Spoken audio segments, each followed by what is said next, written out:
Severe weather threatens millions today across a huge part of the country, a day after destructive tornadoes swept through the South. The outbreak flattened homes and knocked out power in Mississippi and Alabama. More than 27 million Americans today face more dangerous weather.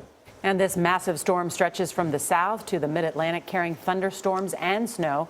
David Begnaud is in Collinsville, Mississippi, with the storm's wide reach. David, good morning.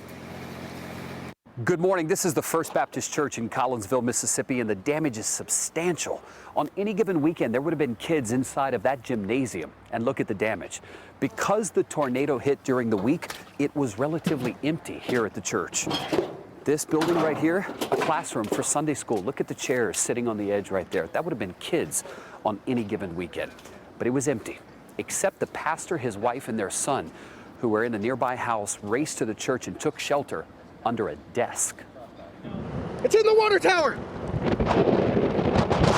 At least 12 tornadoes reportedly tore through the southern U.S. Tuesday. There goes that tornado! Tornado on the ground, tornado on the ground. This one touched down in Scuba, Mississippi, and made its way all the way to Alabama, leveling homes and leaving a path of destruction that stretched across both states. Thank God we're all okay. That's the main thing anytime you have a storm. This morning in Ashland City, Tennessee, first responders saved a driver overtaken by floodwater. And last night in Rankin County, Mississippi, at least 8 people had to be rescued. Willie Jackson and his family hid as a tornado hit their home. And we survived at the grace of God. It's right there. The tornado that hit Collinsville, Mississippi, ripped apart the First Baptist Church.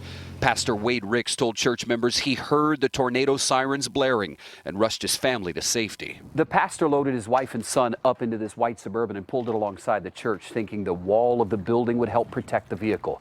You can see what happened to the back window. The Ricks family raced inside the church where they hid under a desk. More than 350 members of the church now need to find a place to worship on Sunday. Explain the damage to me.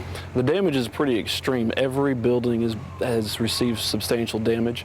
Most of it, as you can see, is going to have to be pretty much torn down. The same storm that fueled tornadoes in the south created blizzard-like conditions across the plains. A whiteout condition in southwestern Minnesota prompted a travel ban, while more than a foot of snow fell in parts of Nebraska. So far, there are no reports of injuries or deaths related to these tornadoes in the south. And on a lighter note here in Collinsville, Mississippi, the pastor, he actually preached a sermon last Sunday on how to weather a storm.